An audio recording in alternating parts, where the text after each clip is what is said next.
Welcome to Diya's tasty kitchen. ഇന്ന് നമ്മൾ beef roast ആണ് തയ്യാറാക്കുന്നത്.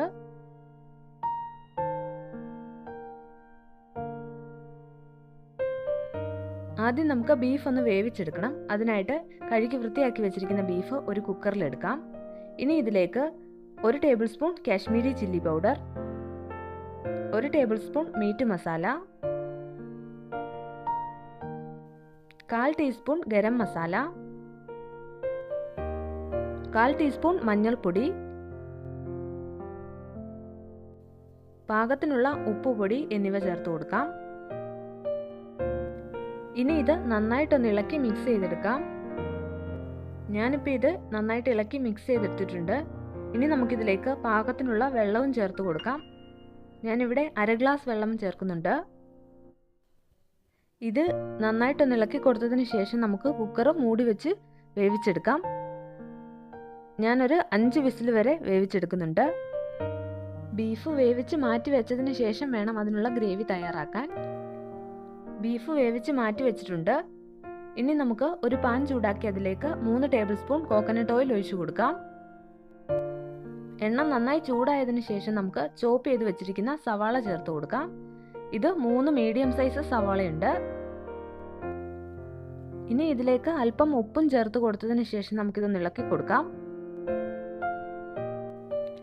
സവാള വഴന്നു തുടങ്ങിയിട്ടുണ്ട്. ഇനി നമുക്കിതിലേക്ക് വെളുത്തുള്ളി അരിഞ്ഞു വെച്ചിരിക്കുന്നത് ചേർത്ത് കൊടുക്കാം. ഇതൊരു 15 വെളുത്തുള്ളി ചെറുതായിട്ട് അരിഞ്ഞു വെച്ചിട്ടുണ്ട്. ഇനി ഇതിലേക്ക് ഒരു ചെറിയ കഷ്ണം ഇഞ്ചി അരിഞ്ഞു വെച്ചതും ചേർക്കാം. ഇത് ചെറിയ കഷ്ണങ്ങളാക്കി അരിഞ്ഞതാണ്. ഇനി ഇതിലേക്ക് 2 പച്ചമുളക് ചെറുതായിട്ട് മുറിച്ചതും ചേർത്ത് കൊടുക്കാം. ഇനി ഇവയെല്ലാം ചേർത്ത് നന്നായിട്ടൊന്ന് ഇളക്കി കൊടുക്കണം. സവാള എല്ലാം നന്നായിട്ട് വഴറ്റി എടുത്തതിന് ശേഷം നമുക്കിതിലേക്ക് പൊടികൾ ചേർത്ത് കൊടുക്കാം. 1 teaspoon Kashmiri chilli powder, 1/4 teaspoon മഞ്ഞൾപ്പൊടി, 1/4 ടീസ്പൂൺ ഗരം മസാല, 1/4 ടീസ്പൂൺ പെരിഞ്ജീരകം പൊടിച്ചത്.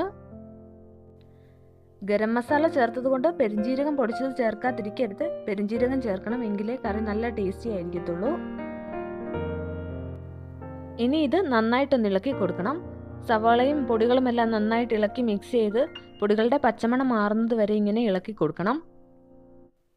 ഇനി നമുക്കിതൊന്ന് മൂടി വെക്കാം. 2 മിനിറ്റിന് ശേഷം മൂടി തുറന്ന് ഇത് വീണ്ടും നന്നായിട്ടൊന്ന് ഇളക്കി കൊടുക്കാം.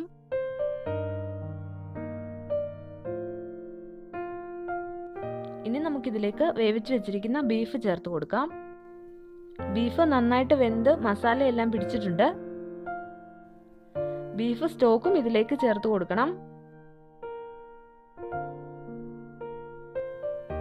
ഇനി ഇത് നന്നായിട്ടൊന്ന് ഇളക്കി മിക്സ് ചെയ്തെടുക്കാം.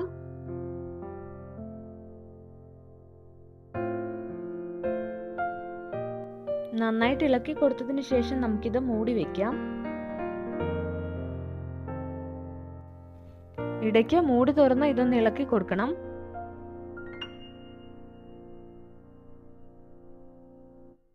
നമ്മളിതിൽ വെള്ളം ചേർത്തിട്ടില്ല, ബീഫ് സ്റ്റോക്ക് മാത്രമേ ചേർത്തിട്ടുള്ളൂ.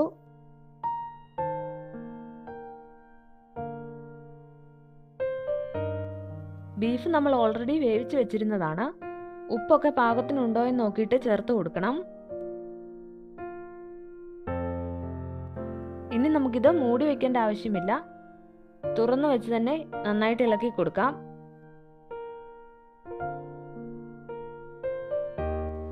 സ്റ്റൗ ഹൈ ഫ്ലെയിമിൽ തന്നെ വെച്ചാൽ മതി.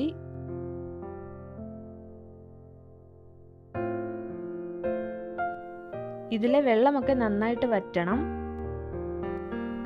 അതുവരെ ഇത് ഇങ്ങനെ തുറന്നു വെച്ച് നന്നായിട്ട് ഇളക്കി കൊടുക്കണം.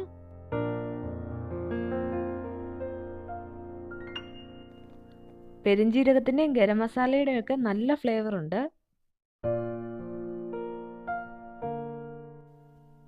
ഇപ്പോൾ ഇതിലെ വെള്ളമൊക്കെ വറ്റിയിട്ടുണ്ട്.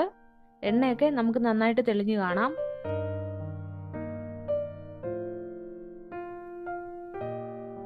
ഇനി നമുക്കിതിലേക്ക് കുറച്ച് കറിവേപ്പില, മല്ലിയില എന്നിവ ചേർത്ത് കൊടുക്കാം. നമ്മൾ ആദ്യം കറിവേപ്പില ചേർത്തതാണ്, ഞാനിതിൽ പറയാൻ വിട്ടുപോയതാണ്.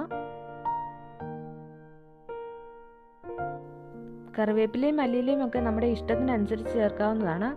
അതിൻ്റെ ആ ഒരു ഫ്ലേവറൊക്കെ കറിയിൽ നന്നായിട്ട് കിട്ടും. ഇനി നമുക്കിത് നന്നായിട്ടൊന്ന് ഇളക്കി കൊടുക്കാം. നമ്മുടെ ബീഫ് റോസ്റ്റ് റെഡി ആയിട്ടുണ്ട്. ഇത് ഇങ്ങനെ തന്നെ ട്രൈ ചെയ്ത് നോക്കണം, എല്ലാവർക്കും ഇഷ്ടമാവും. ദിയാസ് കിച്ചൻ്റെ 50ാമത്തെ റെസിപ്പിയാണിത്. ഇതുവരെ നമ്മളെ സപ്പോർട്ട് ചെയ്ത എല്ലാവർക്കും താങ്ക്സ്. ഈ റെസിപ്പി എല്ലാവരും ട്രൈ ചെയ്ത് നോക്കുക. റെസിപ്പി ഇഷ്ടമായെങ്കിൽ എൻ്റെ ചാനൽ സബ്സ്ക്രൈബ് ചെയ്ത് ബെല്ലൈക്കൺ പ്രസ് ചെയ്ത് നോട്ടിഫിക്കേഷൻ എനേബിൾ ചെയ്യാൻ മറക്കരുത്. Thank you.